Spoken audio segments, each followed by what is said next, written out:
외교 문제. 지금 윤 대통령이 영국에서 국빈 업무 일정을 또 소화를 네. 하고 있는데 네, 일각에서는 그런 얘기도 하더라고요. 1개월 1순방이다.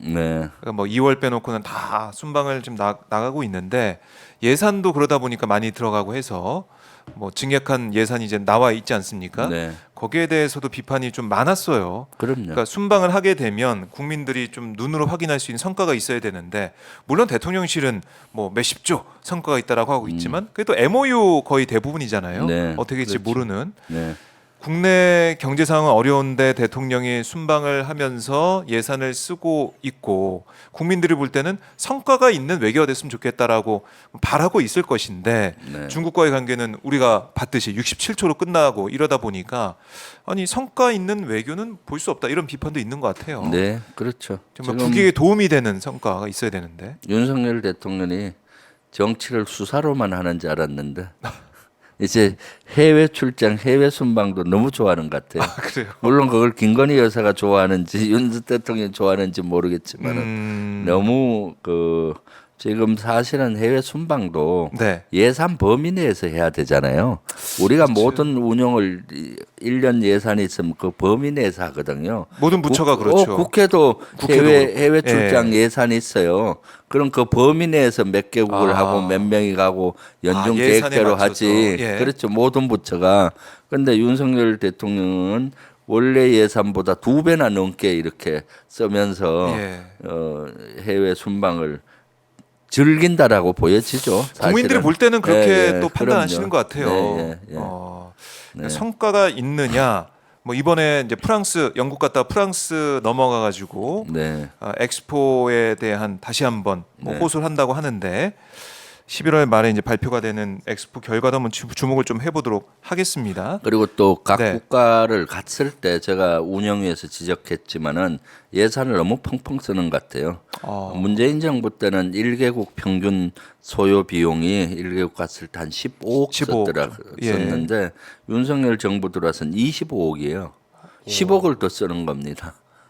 많이 쓰네요. 예, 통상 해외 순방 가면 한 2개국 정도 가잖아요. 네. 그럼 그걸 아껴 써야 되는 건데 아마 수행원도 비슷할 텐데 네. 통상 1호기를 타고 거기 갈 때 보면 비슷한 인원이 가잖아요. 그렇겠죠. 그런데도 과거 많이 정부에서는 문재인 정부에서는 한 15억 평균 들었는데 네. 지금 25억까지 든다는 것이 말이 안 되잖아요. 아하. 네.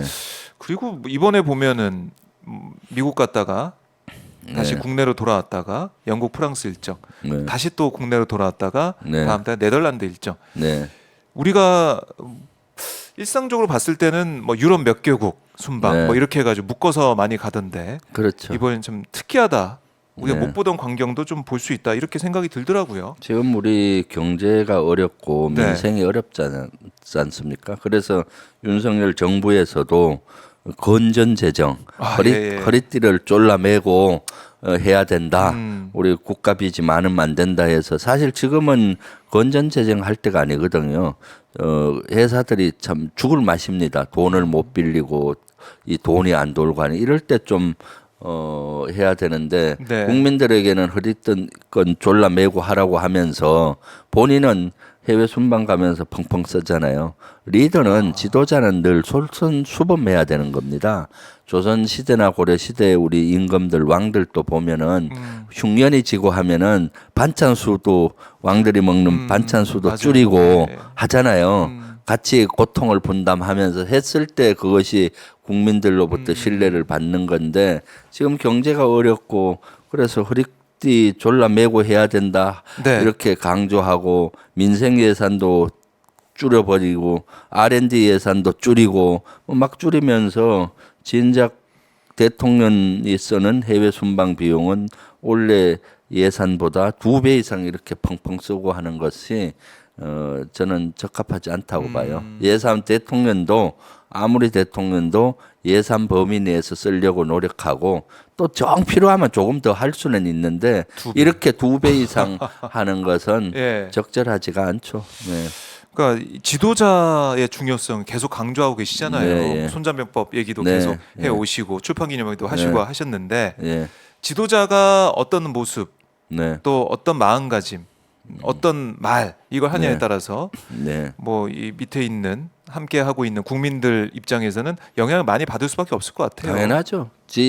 지도자는 늘 솔선수범해야 되는 겁니다. 음. 국민들에게 허리띠 졸라매라 하면 본인부터 졸라매야 되는 것이고 네. 뭐 그렇게 해야 됩니다. 역대 진보 보수 정부 할 것 없이 그것을 철칙으로 생각을 했어요. 그게 지도자의 모습인데. 경제가 어려우면 자기 봉급하고 공무원 봉급부터 동결시킨다든가 네. 하면서 이렇게 같이 고통 분담을 하는 거고 근데 지금은 그런 모습들은 보이지 않고 밑에는 계속 고통 분담하라고 하면서 진작 본인은 대통령은 그렇게 하지 않는 것이 참 안타깝죠. 그러니까 말이 뭐 먹혀 들겠습니까? 그렇죠. 그래서 여러 가지로 비판이 계속 나오고 있는 것이고 대통령 지지율 추이를 봐도 뭐 30%대 네, 그 정도밖에 나오지 않고 부정 평가는 과반을 넘는 네. 평가가 쭉 계속 이어지고 있다. 여기에 대해서 여론을 정확히 대통령이 받아들여야 된다. 이런 지적이 나오고 있습니다.